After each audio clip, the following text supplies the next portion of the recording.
Je vais d'abord commencer par remercier Igor et Luis pour l'organisation de cette manifestation, pour m'avoir invité et aussi pour toute cette aide technique qui est vraiment très appréciable.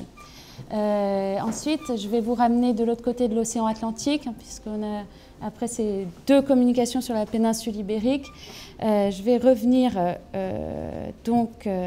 aux politiques musicales du régime civil-militaire brésilien, c'est-à-dire au continent américain.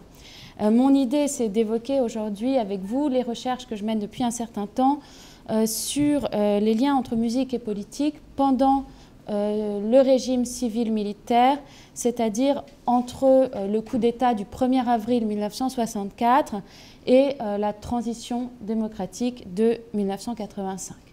Au cours de cette période, musique et politique ont été étroitement associées au Brésil et c'est un phénomène bien connu.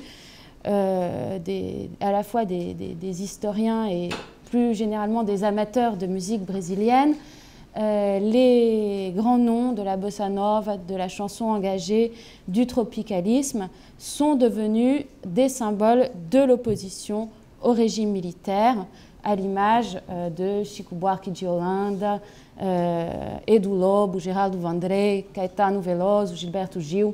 On a toute une série de musiciens populaires brésiliens qui sont devenus des figures de la contestation pendant cette période.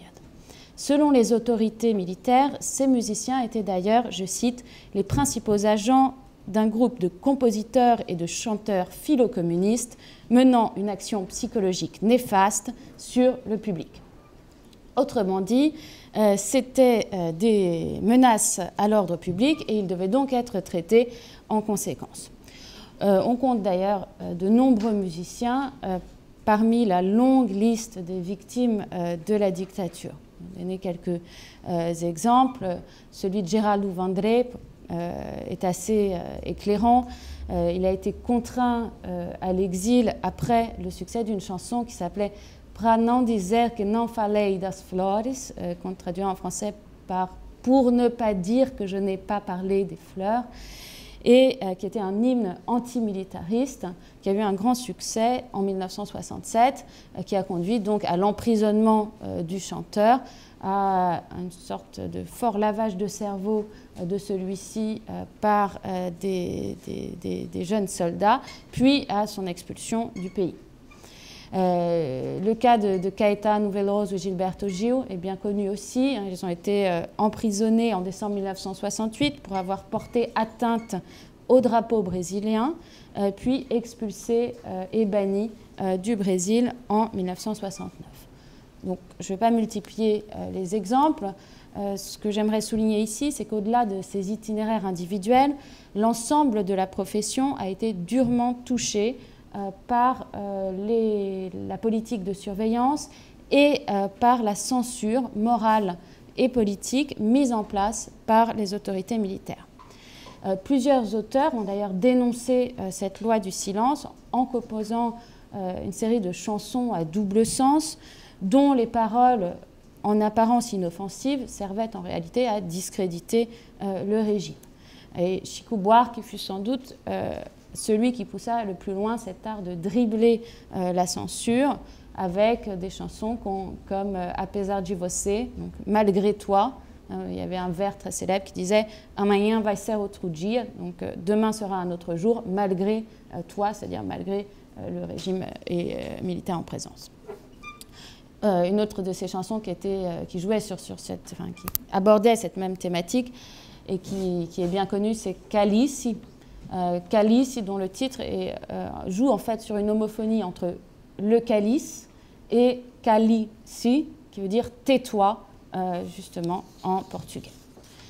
Donc que cela soit à travers les thématiques de l'exil, de l'emprisonnement ou de la censure, au fond la musique populaire apparaît traditionnellement comme un lieu de résistance culturelle, comme un symbole de la lutte menée par de nombreux intellectuels et artistes brésiliens pendant le régime civil-militaire.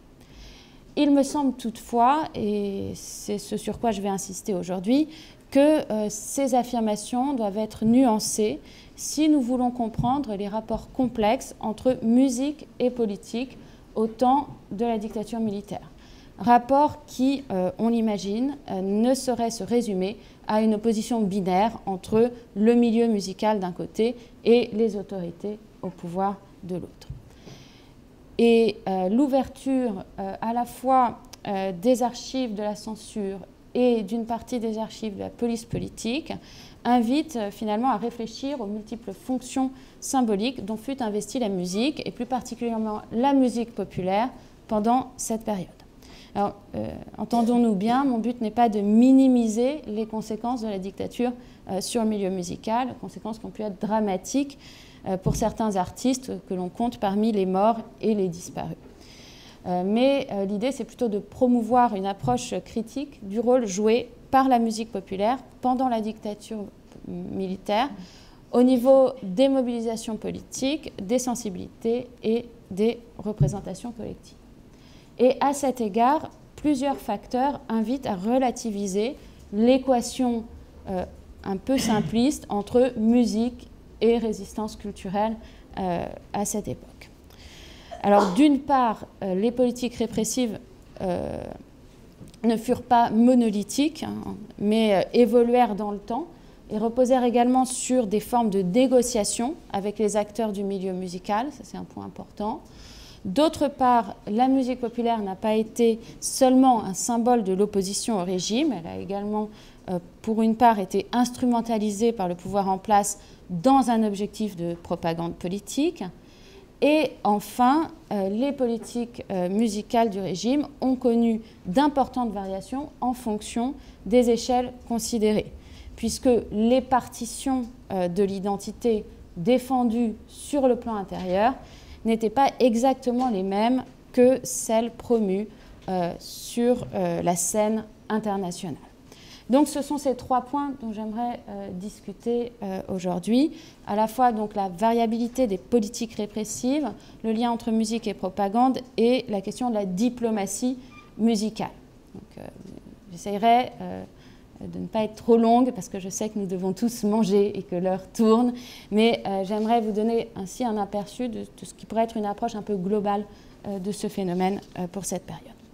Alors, en premier lieu, il convient de souligner que les politiques répressives du régime ont connu d'importantes variations en fonction de la période, de l'espace et des acteurs impliqués. Ainsi, bien que considérés comme des dangereux agents philo-communistes, les musiciens n'ont pas été les premières cibles des autorités militaires. Et entre 1964 et 1968, la répression toucha en premier lieu les milieux politiques, les militants et les sympathisants de la gauche brésilienne. Les musiciens, dans ces premières années du régime, de même que les autres artistes, ont bénéficié d'une relative liberté d'expression qui a pu s'exprimer notamment lors des festivals de musique et plus précisément lors des festivals de chansons qui ont commencé à être organisés à cette période. Et parmi ces festivals, il faut souligner le rôle joué par le Festival de la musique populaire brésilienne créé à São Paulo en 1965 et celui du Festival international de la chanson de Rio, dont la première édition a eu lieu en 1967.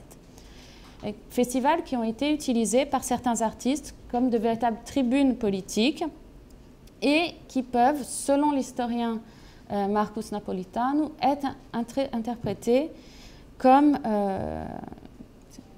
des événements d'opposition au régime militaire brésilien.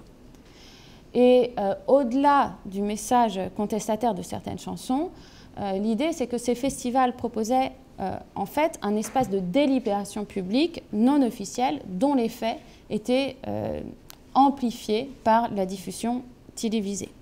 Et à cet égard, il y a une déclaration assez intéressante d'un critique du Jornal do Brasil qui dit, donc je cite, « Dans ces festivals, le peuple exprime clairement sa passion pour la controverse et son attachement au processus de décision collective fondé sur la responsabilité de chacun. Si nous ne pouvons pas choisir le président de la République, nous pouvons au moins choisir la chanson qui gagnera le festival. » Donc, ça, c'était ce qu'on pouvait lire dans les colonnes du Jornal do Brasil en 1967. Et donc, au fond, s'ils furent des catalyseurs des tensions politiques qui parcouraient la société brésilienne de l'époque, les festivals attestent aussi, en creux, la relative liberté dont jouissaient les artistes durant les premières années du régime militaire. Toutefois, cette situation se dégrada rapidement à partir de 1968. Et au mois de décembre de cette année, l'adoption de l'acte institutionnel numéro 5 provoqua un durcissement sans précédent des politiques répressives qui s'étendirent à des secteurs toujours plus amples de la population. Et cet acte est considéré d'ailleurs traditionnellement comme un coup d'État dans le coup d'État. Et en fait, il signe la victoire de la ligne dure des militaires brésiliens sur la partie plus modérée des militaires. Alors l'acte en lui-même incluait une foule de choses assez réjouissantes, c'est-à-dire la suspension du Congrès, la suppression de l'habeas corpus, la généralisation de la censure à l'ensemble des moyens de communication, la mise en place d'une police politique organisée et l'instauration de la torture comme politique d'État. Ça, c'était bien sûr pas mentionné explicitement dans l'acte, mais c'était l'attribution de ce système codidoi, donc de la police politique. Alors l'acte institutionnel numéro 5 marqua ce qu'on appelle au Brésil le début des anos de chumbo, ou des années de plomb, qui correspondent grosso modo au gouvernement du général Médicis, c'est-à-dire aux années comprises entre 1969 et 1974. Et c'est au cours de cette période que la répression s'abattit directement sur le milieu musical. C'est à ce moment-là qu'on compte le plus grand nombre d'emprisonnements, d'exils de musiciens, et que la censure aussi connaît une forte augmentation. Alors certes, la censure n'était pas une nouveauté dans les milieux artistiques brésiliens. Depuis 1946, elle était organisée par une institution officielle qui menait donc ses activités de censure à la fois au niveau des États fédérés et au niveau central, et qui avait pour mission de lutter contre les atteintes à la morale et aux bonnes mœurs, et qui s'exerçait d'ailleurs principalement dans les milieux du théâtre et du cinéma.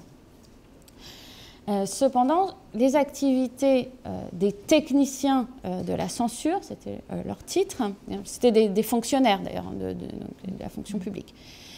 Donc les activités de ces techniciens de la censure évoluèrent considérablement après l'adoption de l'acte institutionnel numéro 5, puisque à partir de 1969, la censure morale se doubla d'une censure politique, comme en témoignent donc tous les fonds qui sont conservés aux archives nationales à Rio de Janeiro. Donc je voulais vous montrer, pour commencer, un exemple de ces sources sur lesquelles j'ai travaillé, qui sont les sources donc de la censure brésilienne. À partir de 1968, pour chaque chanson, on devait constituer un dossier. En général, c'était l'industrie du disque, hein, les compagnies de disques qui constituaient les dossiers, pour demander la libération, c'est-à-dire l'autorisation de la chanson. Et donc, on avait des techniciens de la censure qui étaient chargés d'établir des rapports qui avaient à peu près cette tête-là, où ils devaient expliquer pourquoi les chansons étaient soit autorisées, soit interdites. Et ce qu'on constate, c'est qu'à partir de 1969, donc, les raisons pour lesquelles on interdit les chansons sont parfois liées à des questions morales, mais la plupart du temps sont des raisons explicitement politiques. C'est le cas pour cette chanson de Raul Seixas qui s'appelle Óculos Escuros, donc ça veut dire des lunettes de soleil, qui a été interdite en 1973 au motif que, donc traduit le passage de cette source, que le message négatif exprime le mécontentement et l'insatisfaction dans tout ce qui touche au régime et prône une nouvelle idéologie contraire aux intérêts nationaux. L'enregistrement, précise-t-on, montre la domination du rythme sur les paroles. Cette dissonance, c'est le terme qui est utilisé, est créée exprès afin de dévier l'intérêt, l'attention et le soin que le texte exige.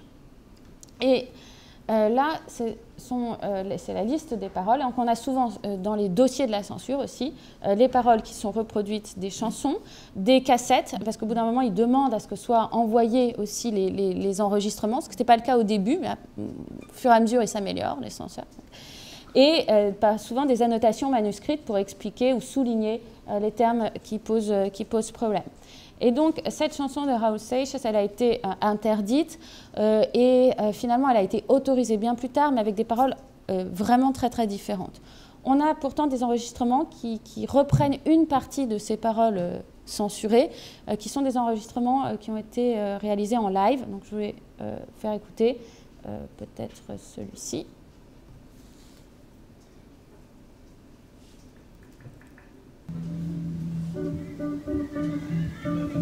É a mesma coisa de quem não tem cão caçar com gato, esse negócio.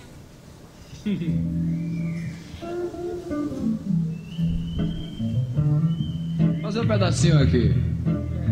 Vamos lá, meninada.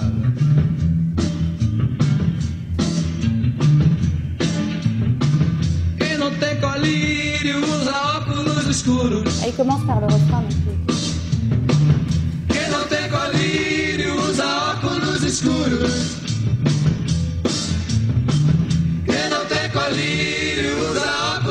Tudo pé na nossa frente que não sabe como andar. Quem não tem colírio usa óculos escuros. Deixei a vela acesa para a bruxa não voltar. Quem não tem colírio usa óculos escuros. Pé na nossa frente que não sabe como andar. Quem não tem colírio usa óculos. Alors, toute la chanson reste sur ce même rythme. Et alors, en fait, c'est très difficile pour plusieurs chansons de cette période, d'ailleurs, de déterminer quelles étaient les paroles les plus courantes, parce que selon les enregistrements qu'on a, on a des variations assez importantes. Mais on voit bien ici, dans cette chanson, le glissement dont je vous parlais, de la censure morale vers une censure qui devient de plus en plus politique.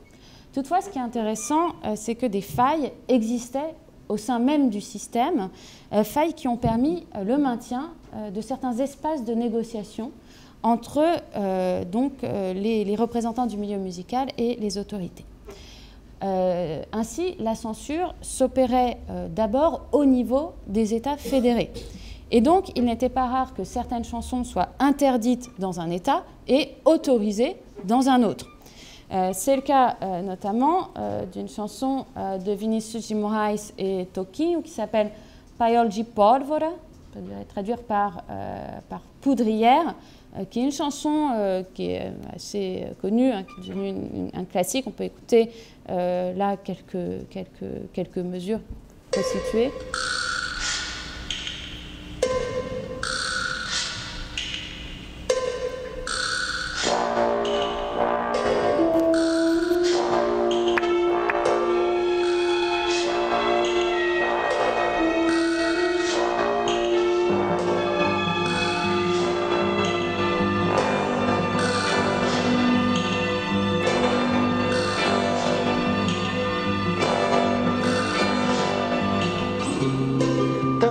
No paiol de pólvora, paralisados no paiol de pólvora, olhos vendados no paiol de pólvora, dentes cerrados no paiol de pólvora, só tem entrada no paiol de pólvora. Ninguém diz nada no paiol de pólvora. Ninguém se encara no paiol de pólvora. Só sente a cara no paiol de pólvora. Bon, et ainsi de suite. Alors, ce qui est intéressant dans cette chanson, c'est qu'elle a été interdite par le service de censure de l'État de São Paulo.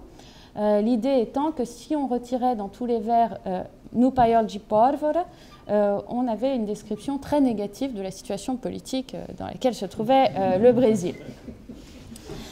Alors, donc cette chanson est interdite à São Paulo, mais après, avoir été autorisé par la censure de Rio et après avoir été enregistré pour une telenovela, O Bem Amado, produite par la TV Globo et qui était en cours de réalisation. Donc la divergence entre les deux services de censure a conduit finalement à la reprise en main du dossier par le département de la police fédérale à Brasilia, qui finalement a opté pour une solution négociée afin de ne pas nuire principalement aux intérêts commerciaux de TV Globo. Et de manière générale, on voit que les dossiers qui sont constitués pour chaque chanson montrent donc l'existence de cette marge de négociation entre les techniciens de la censure et les représentants de l'industrie musicale. Puisque les producteurs, les directeurs artistiques et les avocats des maisons de disques intervenaient très fréquemment auprès des autorités de censure pour demander la levée d'une interdiction qu'ils jugeaient excessive. Ils envoyaient des lettres pour expliquer que bon, les censeurs avaient fait leur travail, mais qu'ils avaient peut-être été abusés, que finalement ces paroles n'étaient pas si subversives que ça, etc., etc. Et le principal argument, c'était toujours le même, c'était celui des intérêts économiques de la firme. Dans certains cas, les musiciens intervenaient également pour défendre leur composition auprès des censeurs ou alors pour proposer de nouvelles paroles qui tiendraient compte des remarques effectuées par les censeurs. C'est le cas de Chico Buarque de Holanda pour cette chanson « A Flor da Idade », chanson qui a été donc interdite par la censure. Vous voyez, voilà, les problèmes, enfin, il y avait beaucoup de problèmes dans les paroles, selon les censeurs, qui a été interdite donc, en 1973 et finalement libérée par les services de censure de Brasilia, c'est-à-dire au niveau central, en 1975, à la suite d'un long processus de négociation mené par l'avocat de la compagnie Phonogram en accord avec Chico Buarque. Et notamment, une des stratégies utilisées, ça a été d'associer au dossier une lettre de Chico Buarque lui-même pour expliquer donc aux censeurs qu'en fait il s'était mépris, que sa musique était n'avait aucun double sens et qu'il ne fallait pas l'interdire. Alors, là, donc on voit un processus assez curieux au point de départ, mais qui peut, dans certains cas, et d'ailleurs dans la majorité des cas où j'ai vu ces recours apparaître, finalement aboutir au bout d'un certain temps.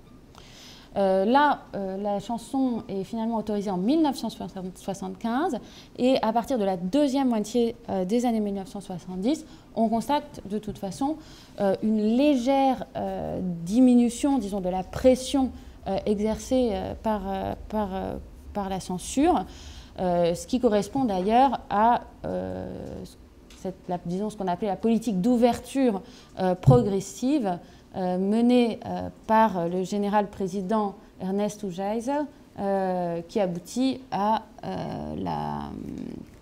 le vote de la loi d'amnistie des crimes et des délits politiques en 1978, puis au retour des exilés à partir de l'année suivante. Donc ces éléments me semblent importants pour montrer que l'appareil répressif, donc, et la censure notamment, sont des éléments à géométrie variable qui ne s'appliquent pas de manière monolithique, en tout cas, sur le milieu musical brésilien. Alors, deuxième élément qui permet de nuancer cette équation simple entre musique et résistance culturelle, c'est le fait que la musique a été aussi fortement utilisée et instrumentalisée par les autorités militaires dans un but de propagande politique. Alors cette propagande politique, elle s'est développée finalement à peu près en même temps que la censure politique, c'est-à-dire à partir de 1969. Elle était orchestrée par une agence centrale rattachée à la présidence de la République qui s'est illustrée dans la production de films, mais surtout de campagnes télévisées qui étaient destinées à ancrer les thématiques du Grand Brésil, donc cette idéologie défendue par les militaires, dans les esprits des Brésiliens. Donc, les richesses du pays, la bonté du peuple, l'amour de la patrie, le miracle économique, l'importance du développement national, tous les leitmotivs du discours politique des militaires étaient repris sous forme de slogans très courts et sous forme aussi de jingles publicitaires. Hein. Donc, parmi les slogans les plus connus, on retrouve l'idée, par exemple, Ninguém segura o Brasil. Donc, personne ne peut arrêter le Brésil. Le Brésil est un pays qui va de l'avant. Hein. Ceci est un pays qui va para frente, qui va de l'avant, etc. Et l'efficacité de ces spots publicitaires reposait souvent sur des chansons qui étaient ensuite, quand elles marchaient, reprises dans les écoles et exécutées aussi à l'occasion des fêtes civiques. C'est le cas notamment pour celle-ci, Este é Brasil que vai para frente. Et je vous propose de voir le spot publicitaire donc, de l'époque, si ça marche. On va voir. Ça a l'air.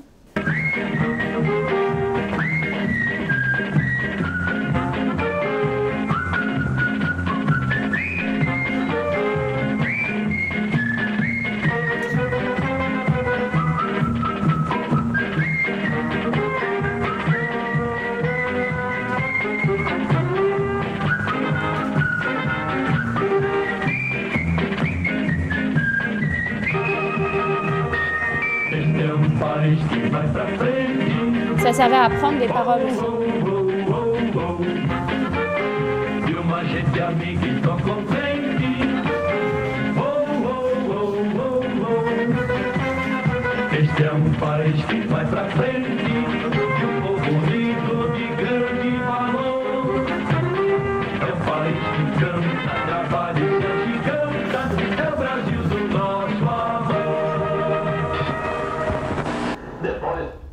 Donc ça, c'était vraiment un bon exemple de ce qu'on peut trouver, de ce qu'on peut trouver comme spot publicitaire financé et orchestré directement par l'État à l'époque.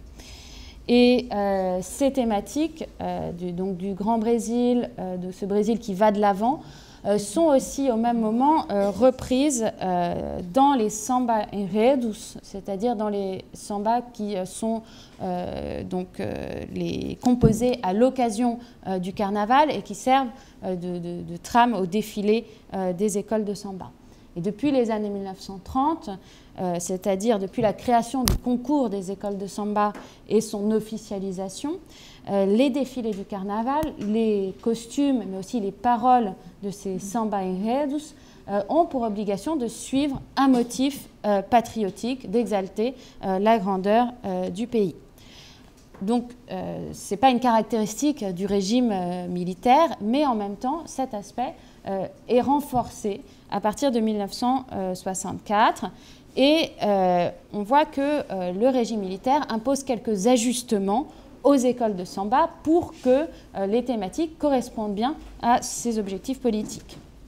Ainsi, l'histoire du Brésil ne pouvait pas être chantée impunément, comme l'a pris à ses dépens Silas de Oliveira, qui était un compositeur de l'école Império Serrano, qui en 1969 avait défilé avec une chanson qui s'appelait Heróis da Liberdade, c'est les héros de la liberté, donc, qui était en fait une évocation du moment de la période coloniale et de l'indépendance du Brésil.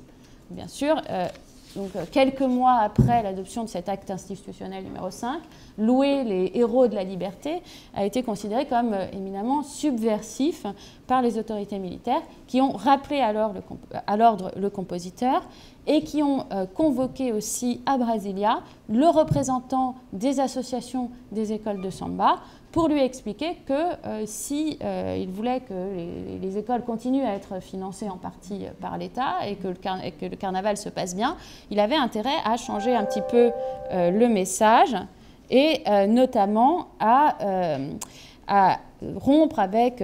alors la citation exacte, c'est quoi ? Oui, à rompre avec l'exaltation des gloires passées, qui étaient toujours sujettes à interprétation contradictoire, pour plutôt mettre l'accent sur le progrès actuel de la société brésilienne. Alors les écoles de samba se sont plus ou moins, ont plus ou moins respecté ce programme imposé par les militaires, mais on a quand même certaines réalisations qui apparaissent clairement comme des défenses et illustrations de la politique menée depuis 1964. C'est le cas, en l'occurrence, de O Grande Desenho, qui est le samba du défilé de 1974 de l'école Beija-Flor, qui, comme son nom l'indique, célèbre les 10 ans de la Révolution, c'est-à-dire les 10 ans du coup d'État militaire, donc cette grande décennie de réalisation. Donc, on peut écouter un petit peu juste le début, je ne sais pas si on a le temps. Oui, on peut. Il faut 2 minutes. Oui. Ah, oui.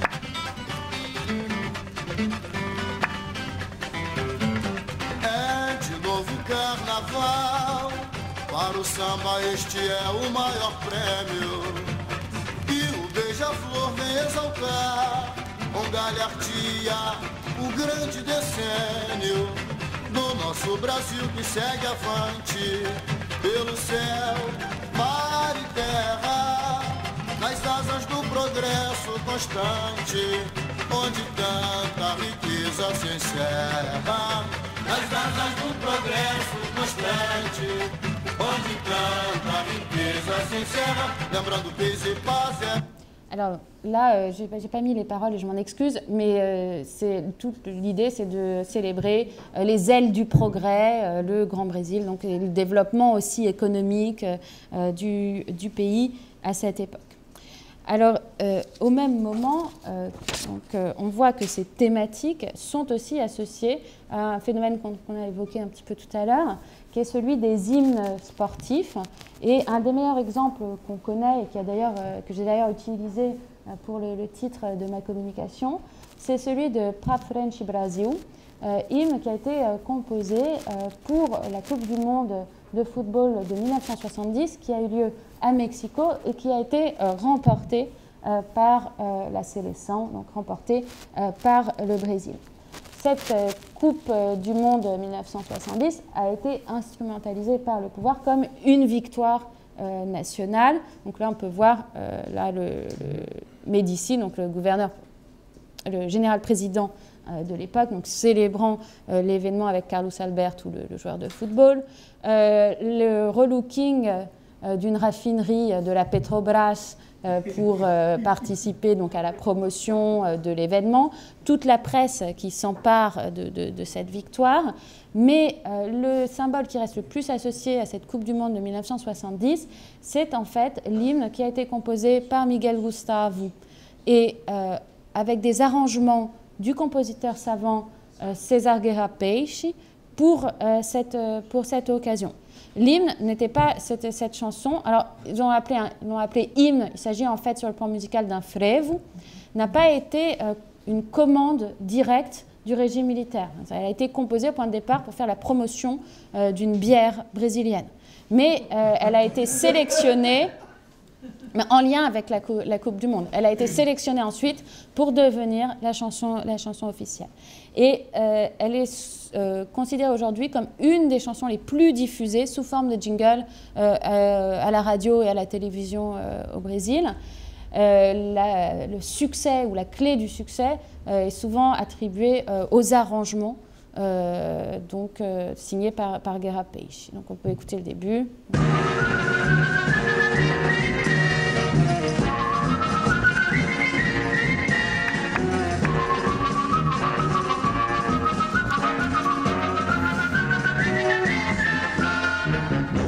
Milhões em ação, na frente Brasil, do meu coração. Todos juntos vamos pra frente Brasil, salve a seleção. De repente é aquela corrente pra frente, parece que todo o Brasil deu a mão. Todos ligados na mesma emoção, tudo é um só coração, todos juntos vamos. Alors, le leitmotiv de la chanson, c'est, au niveau des paroles, c'est todos juntos, c'est-à-dire tous ensemble, donc dans l'action, un pays qui avance. Et c'est vraiment l'idée d'union nationale qui est avancée ici. Alors, troisième point sur lequel je vais conclure, à défaut de le développer, c'est le fait que ces politiques musicales mises en œuvre par le régime civil et militaire ne sont pas forcément les mêmes selon l'échelle à laquelle on les observe. Et ceci, j'ai pu le voir notamment à partir de l'étude des archives diplomatiques, qui sont conservés à Brasilia, puisque à partir des années 1960, se met en place au sein du ministère des Relations extérieures brésilien un département spécifique en charge des affaires culturelles, donc chargé de mener des actions culturelles pour promouvoir les intérêts stratégiques et les intérêts économiques du Brésil à l'étranger. Et au sein de ces actions, la musique occupe une place véritablement très importante, puisqu'elle est considérée comme un vecteur très efficace justement pour promouvoir les intérêts du pays sur la scène internationale. Alors, ce qui a attiré ma curiosité, c'est que à partir des années 1960, c'est la musique populaire qui devient le principal atout mis en avant par les diplomates brésiliens, alors que jusqu'alors, c'était plutôt les compositeurs savants qui avaient servi à défendre donc ces intérêts nationaux à l'étranger. À partir des années 1960, ce sont les compositeurs populaires, et après 1964, ce choix n'est pas remis en question. Au contraire, on voit parmi les musiciens qui sont utilisés par le régime à l'étranger figurer exactement ceux qui sont condamnés sur le plan intérieur. C'est-à-dire, pour m'expliquer plus clairement, que le ministère commande des disques, les envoie dans les ambassades pour diffusion à l'étranger. Le ministère finance des tournées de musiciens ou la participation de certains musiciens à des festivals à l'étranger. Donc il y a toute une gamme d'actions. Il finance aussi des ouvrages sur la musique qui sont destinés à être traduits dans plusieurs langues, etc. Et parmi la liste des musiciens les plus cités dans ces actions, on retrouve Chico Buarque de Holanda, Caetano Veloso, Gilberto Gil, Nara Leão, etc., etc. Donc des personnalités qui sont connues pour leur opposition au régime, qui sont emprisonnées, voire contraintes à l'exil, qui, elles, participent à certains événements sans même savoir qu'ils sont financés par le ministère des Affaires étrangères brésilien. Donc ça, c'est quelque chose qui a vraiment retenu mon attention, et j'essayais de me poser la question, finalement, comment interpréter ce décalage entre une sorte de politique musicale sur le plan intérieur très répressive et une diplomatie musicale qui semble prendre des orientations radicalement opposées. La première idée que j'ai eue, c'était d'insister sur peut-être la chronologie, en me disant, bon, c'est peut-être pas exactement au même moment, en fonction des périodes, etc. Mais ça ne marchait pas, puisque c'est vraiment pendant les années de plomb que la diplomatie musicale brésilienne devient la plus active et utilise ces mêmes noms. Alors, les deux éléments d'interprétation sur lesquels je suis en train de travailler et que je vous soumets aujourd'hui sont les suivants. Le premier est lié en fait à l'orientation très pragmatique de la diplomatie culturelle brésilienne, qui est, depuis ses débuts, c'est-à-dire depuis les années 1930, confrontée à un vrai problème, c'est que à la fois des buts très élevés, très importants, et des moyens quand même assez restreints pour mettre en œuvre ces buts de diplomatie culturelle. Donc, en général, que font les diplomates brésiliens? Ils essayent de s'appuyer sur ce qui existe déjà pour faire de la divulgation. Le terme utilisé, c'est divulgation culturelle au Brésil. Donc, comme à l'étranger, ce qui marche bien à l'époque, ce sont justement ces chanteurs engagés, cette musique populaire donc, qui peut avoir des intérêts contraires au régime, finalement, on va décider de les utiliser parce que c'est ce qui marche et c'est ce qui va permettre sur la scène internationale de mieux défendre les intérêts de la patrie. Donc ça, c'est un premier élément, une première piste d'interprétation.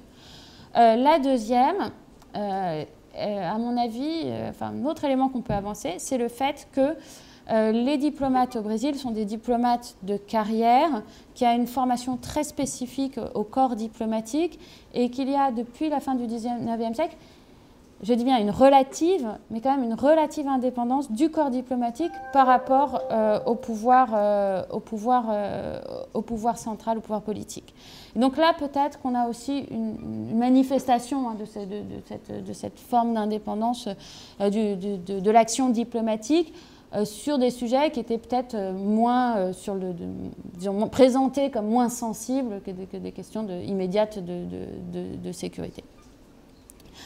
Bon, ça c'est une piste, et en même temps, on peut aussi se demander si ces actions relèveraient pas d'une politique peut-être même délibérée des autorités militaires pour pour, disons, s'assurer une certaine respectabilité à l'extérieur. Ça, je ne sais pas, je n'ai pas trouvé encore dans les archives d'éléments qui permettent de répondre à ces questions, donc c'est plutôt une interrogation ouverte que je vous soumets ici. C'est un peu frustrant, peut-être, de finir là-dessus, mais il me semble qu'en dépit de ces limites, les archives diplomatiques sont riches d'enseignements, puisqu'elles montrent cet aspect souvent méconnu des politiques musicales du régime civil et militaire, donc politiques qui présentent une forte discontinuité entre l'échelle nationale, qui inclut la répression parfois brutale, mais aussi des espaces de négociation et une intense activité de propagande, et l'échelle internationale, où la diplomatie musicale a été conçue comme une arme pour défendre les intérêts économiques et stratégiques du pays à l'étranger, parfois indépendamment, en tout cas en apparence de manière parfois très contradictoire, avec la ligne suivie sur le plan intérieur. Voilà, je vous remercie et je suis désolée de vous avoir retardé ainsi.